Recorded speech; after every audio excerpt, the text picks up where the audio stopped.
ಕೂಡ ಯಾರಿಗೆ ಇಲ್ದಾಗ ಹೋಯ್ತಲ್ಲ ಸರ್, ತಮಗೆ ಗೊತ್ತಿತ್ತಾ? ಏನಂದ್ರೆ ಆಕ್ಚುಲಿ ಅವ್ರ ಆರೋಗ್ಯ ಸರಿ ಇರ್ಲಿಲ್ಲ ಅಂತ ಗೊತ್ತಿತ್ತು. ಅಷ್ಟು ಟಚ್ ಅಲ್ಲಿ ಇದ್ದಾಗ ಸಾಮಾನ್ಯ ಪರ್ಸನಲ್ ವಿಷಯಗಳಲ್ವಾ ಇದೆಲ್ಲ. So yes I would like to keep it for myself. Okay, ತಮಗೂ ಮತ್ತೆ ಅಪರ್ಣಾ ಅವರಿಗೆ ಯಾವ ಸಮಯದಿಂದ ತಾವು ಒಡನಾಟ ಇತ್ತು ಅಥವಾ ಸಂಪರ್ಕದಲ್ಲಿದ್ದರು? ಏನಾದರೂ ಅವರ ಬಗ್ಗೆ ವಿಶೇಷವಾದಂಥ ಕಾರ್ಯಕ್ರಮಗಳಲ್ಲಿ ನೆನಪಿಟ್ಟುಕೊಳ್ಳುವಂಥ ವಿಚಾರಗಳೇನಾದರೂ ಇದೆಯಾ ಶಂಕರ್ ಪ್ರಕಾಶ್ ಸರ್? ಸಾಕಷ್ಟು ಕಾರ್ಯಕ್ರಮಗಳಿದೆ. ನೀವು ಹೇಳಿದಾಗ ಸಾವಿರಾರು ಕಾರ್ಯಕ್ರಮಗಳಲ್ಲಿ ನಾವು ಒಟ್ಟಿಗೆ ನಿರೂಪಣೆ ಮಾಡಿದ್ವಿ ಅಂತ ತಾವು ಹೇಳಿದ್ರಿ. ಎಲ್ಲ ಕಾರ್ಯಕ್ರಮಗಳು ಈಗ ಪ್ರೆಸಿಡೆಂಟ್ ಇರ್ಬೋದು, ವೈಸ್ ಪ್ರೆಸಿಡೆಂಟ್, ಪ್ರೈಮ್ ಮಿನಿಸ್ಟರ್, ಇತ್ತೀಚೆಗೆ ನರೇಂದ್ರ ಮೋದಿ ಅವರು ಬಂದಂತಹ ಹಲವು ಕಾರ್ಯಕ್ರಮಗಳಲ್ಲಿ ನಿರೂಪಣೆ ಮಾಡಿದ್ದೇವೆ. ಅಂಡ್ ಅಬ್ದುಲ್ ಕಲಾಂ, ಹೀಗೆ ಪ್ರತಿ ಕಾರ್ಯಕ್ರಮಗಳಲ್ಲಿ ಒಟ್ಟಾಗಿ ದ ಹೋಲ್ ಪ್ರಾಬ್ಲಮ್ ಇಸ್ ಇದು ಒಬ್ರಿಗೊಬ್ರು ಅಂಡರ್ಸ್ಟ್ಯಾಂಡಿಂಗ್ ಚೆನ್ನಾಗಿತ್ತು. ಈಗ ಸಾಮಾನ್ಯವಾಗಿ ರಿಹರ್ಸ್ ಮಾಡೋದು, ಈ ತರ ಮಾಡೋದು, ನೀವು ಮಾತ್ರ ಆ ಥರದ್ದೇನೂ ಇರಲಿಲ್ಲ. ಇಟ್ ಯೂಸ್ ಟು ಟ್ಯೂನ್ ಆಗೋದು. ಅಂಡ್ ಬಹಳಷ್ಟು ಜನ ಹೇಳ್ತಾ ಇದ್ರು ಅದು ಕರೆಕ್ಟ್ ಆಗಿದೆ. ಆಮೇಲೆ ಕನ್ನಡ ಇಂಗ್ಲಿಷ್ ಎರಡೂ ಇರುವಂತಹ ಸಂದರ್ಭಗಳಲ್ಲಿ ನಮ್ಮ ಹೊಂದಾಣಿಕೆ ಬಹಳ ಚೆನ್ನಾಗಿತ್ತು.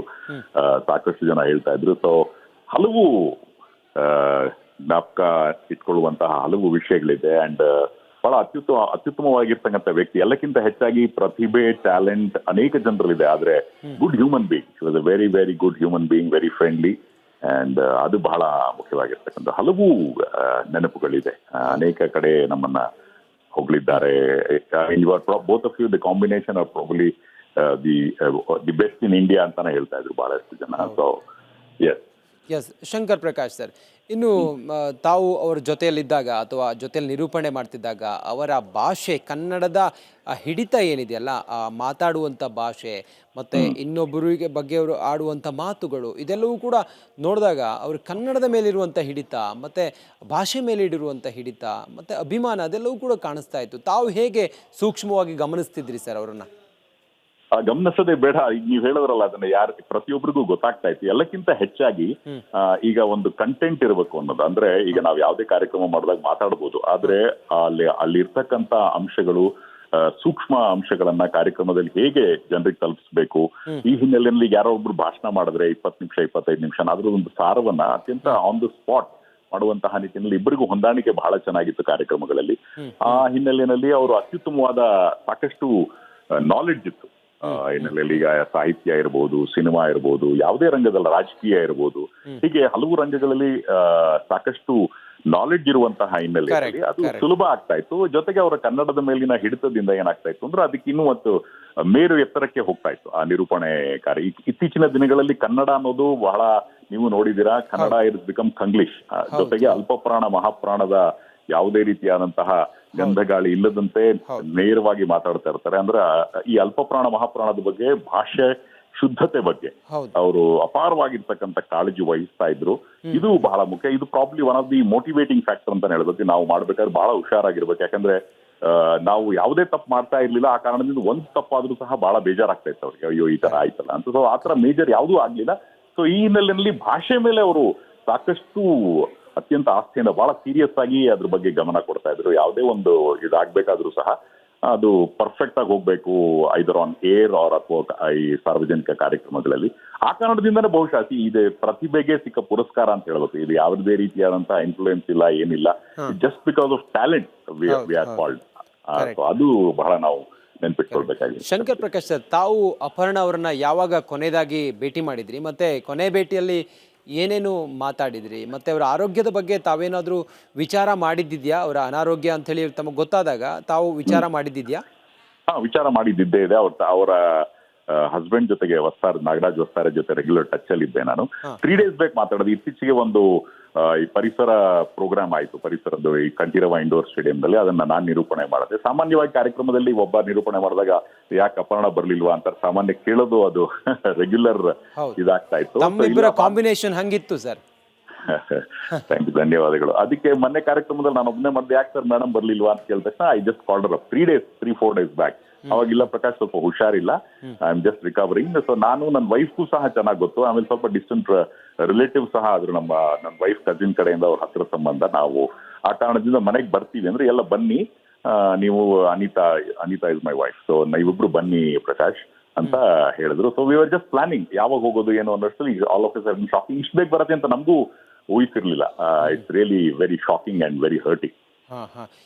ಯಾವ ಅಂಗಕ್ಕೆ ಸಂಬಂಧಪಟ್ಟಂಥ ಕ್ಯಾನ್ಸರ್ ಅನ್ನೋದ್ರ ಬಗ್ಗೆ ಏನಾದರೂ ತಮಗೆ ವಿಚಾರ ತಿಳಿತಾ ಸರ್? ಮತ್ತು ಅವರು ಅಷ್ಟು ಕೊನೆ ಹಂತದವರೆಗೂ ಕೂಡ ಆ ಚಿಕಿತ್ಸೆ ಫಲಕಾರಿಯಾಗಲಿಲ್ವಾ ಹೇಗೆ ಅಂತ, ಕ್ರಿಟಿಕಲ್ ಇತ್ತಾ ಹೇಗೆ ಅಂತ sir? If you don't mind, ಇದು ಪ್ರಾಬ್ಲಿ ಅವರ ಹಸ್ಬೆಂಡ್ ಅದನ್ನ ಇಷ್ಟಪಡ್ತಾರೋ ಇಲ್ಲೋ ಗೊತ್ತಿಲ್ಲ ನನಗೆ, ನಾಗರಾಜ್ ಹೊಸ್ತಾರೆ ಅವರು. So if you can just pardon me for this, it will be helpful sir. ದಯವಿಟ್ಟು ಖಂಡಿತ ಅದ್ರ ಖಂಡಿತ ಬಗ್ಗೆ ಇದ್ರ ಬಗ್ಗೆ ಅವರ ಮನೆಯವರು ಹೇಳಿದ್ರೇನೆ ಒಳ್ಳೇದು. ಯಾಕಂದ್ರೆ ಖಂಡಿತ. ಇದು ನಾನೇನೋ ಮಾತಾಡೋದು, ಯಾಕಂದ್ರೆ ನಮ್ಮ ಮಾತುಗಳನ್ನ ಅತ್ಯಂತ ಸೀರಿಯಸ್ ಆಗಿ ನಿಜ ತೆಗೆದುಕೊಳ್ಳಲಾಗುತ್ತೆ. ನಿಜ ಆ ಕಾರಣದಿಂದ ನಾನು ಈ ಅವರ ಆರೋಗ್ಯದ ವಿಷಯದಲ್ಲಿ ಏನು ಮಾತಾಡೋದಕ್ಕೆ ಇಷ್ಟಪಡೋದಿಲ್ಲ. ಡೆಫಿನೆಟ್ಲಿ ಅವರು ಖಂಡಿತವಾಗ ಸ್ವಲ್ಪ ಹುಷಾರಿರ್ಲಿಲ್ಲ, ಅಷ್ಟು ಮಾತ್ರ ಹೇಳಬಲ್ಲೆ. ಬಟ್ ಎಕ್ಸಾಕ್ಟ್ಲಿ ನಾನು ಹೇಳೋದಕ್ಕೆ ದಯವಿಟ್ಟು ಕ್ಷಮಿಸ್ಬೇಕು ನಾವು. No problem sir, no problem. ಮತ್ತೆ ಅವರು ನಟಿಯಾಗಿದ್ರು, ನಟಿಯಾಗಿಯೂ ಕೂಡ ಕನ್ನಡ ಜನರ ಮನವನ್ನ ಗೆದ್ದಂಥವ್ರು ಅಪರ್ಣ ಅವರು. ತಾವು ಅವರ ನಟನೆ ಬಗ್ಗೆ ನೋಡಿದಾಗ ತಮ್ಗೆ ಏನು ಅನ್ಸುತ್ತೆ ಸರ್?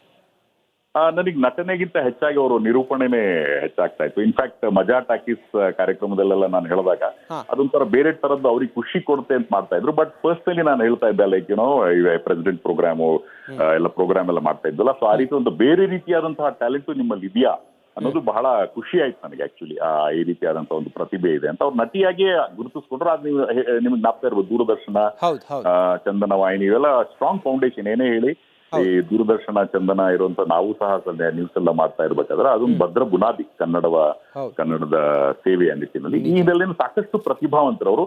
ಬಟ್ ಎಲ್ಲಾ ಕೆಲಸಗಳನ್ನ ಅಷ್ಟೇ ಸಕ್ರಿಯರಾಗಿ ಮಾಡೋರು. ಅಂದ್ರೆ ನಿರೂಪಣೆ ಇರ್ಬೋದು, ನಟನೆ ಇರ್ಬೋದು, ಅಥವಾ ಈ ರೀತಿಯಾದಂತಹ ಸಾಹಿತ್ಯ ಆಸಕ್ತಿ ಇರ್ಬೋದು, ಅಥವಾ ಪತ್ರಿಕೆಗಳಲ್ಲೂ ಸಹ ಲೇಖನವನ್ನು ಸಹ ಬರೀತಾ ಇದ್ರು. ಪ್ರತಿಯೊಂದಕ್ಕೂ ಅತ್ಯಂತ ಆಸ್ಥೆಯಿಂದ, ಅತ್ಯಂತ ಡಿಸಿಪ್ಲಿನ್ ಇಂದ, ಟೋಟಲಿ ಡೆಡಿಕೇಟೆಡ್. ಈಗ ನಾವು ಕ್ರಿಕೆಟ್ ಮ್ಯಾಚ್ ನಲ್ಲಿ ಹೇಳ್ತೀವಲ್ಲ, ಯಾವಾಗ ನೀವು ಕ್ರಿಕೆಟ್ ಮ್ಯಾಚ್ ಗೆಲ್ತೀರಾ ಅಂದ್ರೆ if you dedicate, if you give more than 100%, you will win ಅಂತ. ಆ ರೀತಿ ಮೋರ್ ದನ್ 100% ಕೊಡೋದು ಪ್ರತಿಯೊಂದು ಕೆಲಸದಲ್ಲೂ. 100% ಹೆಚ್ಚು ಶ್ರಮವನ್ನು ವಹಿಸಿ ಅವರು ಮಾಡ್ತಾ ಇದ್ದಾರೆ. ಅದಕ್ಕೆ ಸಕ್ಸಸ್ ಬಂದಿರೋದು. ಓಕೆ, ಒಟ್ಟಾರೆ ಅವರ ಆತ್ಮಕ್ಕೆ ಶಾಂತಿ ಸಿಗಲಿ ಅನ್ನೋದು ನಮ್ಮ ಆಶಯ. ಧನ್ಯವಾದಗಳು ಸರ್ ನಮ್ಮ ಜೊತೆಲಿ ಮಾತಾಡೋದಕ್ಕೆ. ಈಗ ಕಲಾವಿದರು ವೀರಣ್ಣ ಪತ್ತಿ ಅವರು ನಮ್ಮ ಜೊತೆಲಿ ಈಗ ಸಂಪರ್ಕದಲ್ಲಿದ್ದಾರೆ. ಸರ್ ನಮಸ್ಕಾರ. ನಮಸ್ಕಾರ ಸರ್. ನಮಸ್ಕಾರ. ನಮಗಂತೂ ಶಾಕಿಂಗ್ ಸರ್ ಇದು. ಇವರ ಆರೋಗ್ಯ ಇಷ್ಟು ಹದಗೆಟ್ಟಿತ್ತು ಅಥವಾ ಅವ್ರು ಕ್ಯಾನ್ಸರ್ನಿಂದ ಬಳಲ್ತಾ ಇದ್ವು ಅನ್ನೋದು. ತಮ್ಗೇನಾದ್ರೂ ವಿಚಾರ ಗೊತ್ತಿತ್ತಾ ಸರ್? ಕ್ಯಾನ್ಸರ್ ಅವರಿಗಿತ್ತು ಅಥವಾ ಅನಾರೋಗ್ಯದಲ್ಲಿದ್ರು ಅಂತ? ಗೊತ್ತಿಲ್ಲ ರೀ. ಒಮ್ಮೆ ನಮ್ಗೆ ಶಾಕಿಂಗ್ ಆಗ್ಬಿಟ್ಟದ. ಯಾಕಂದ್ರೆ ಅವ್ರ ಜೊತೆ ಮೂಡಲ್ ಮಣಿ ಅಲ್ಲದೆ ಬೇರೆ ಬೇರೆ ಧಾರಾವಾಹಿ ಒಳಗ ಅವ್ರು ಕೂಡ ಅಭಿನಯ ಮಾಡೇನಿ.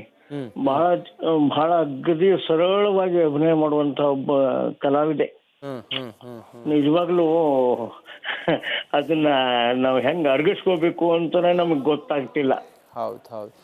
ವೀರಣ್ಣ ಪತ್ತಾರ್ ಅವರೇ, ಈಗ ಕೊನೆಯದಾಗಿ ತಮ್ಮನ್ನ ಭೇಟಿಯಾಗಿದ್ದು ಅಪರ್ಣ ಅವರು, ತಾವು ಮಾತಾಡಿದ್ದು ಏನಾದ್ರೂ ನೆನಪಿದ್ಯಾ ಇತ್ತೀಚೆಗೆ ರೀಸೆಂಟ್ ಆಗಿ? ಅಂದ್ರೆ ನೋಡ್ರಿ, ನಾನಿರೋದು ಧಾರವಾಡದೊಳಗೆ.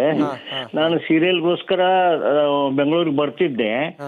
ಬಂದಾಗ ಅಲ್ಲಿ ದೇವೇಗೌಡ ಪೆಟ್ರೋಲ್ ಬಂಕ್ ಹತ್ರ ಒಂದು ಪಾರ್ಕಲ್ಲಿ ಅಭಿನಯ ನಮ್ಗ ಅವ್ರಿಗೆ ಬಹಳ ಎಷ್ಟು ಸಿಕ್ಕಾಪಟ್ಟೆ ನಗೋರು ನಾವು ಆಫ್ ದ ಸ್ಕ್ರೀನ್. ಬಹಳ ಲೈವ್ಲಿಯಾಗಿ ನಡ್ಕೋತಿದ್ರು ಎಲ್ಲರೂ ಕೂಡ ನಡ್ಕೋತಿದ್ರು.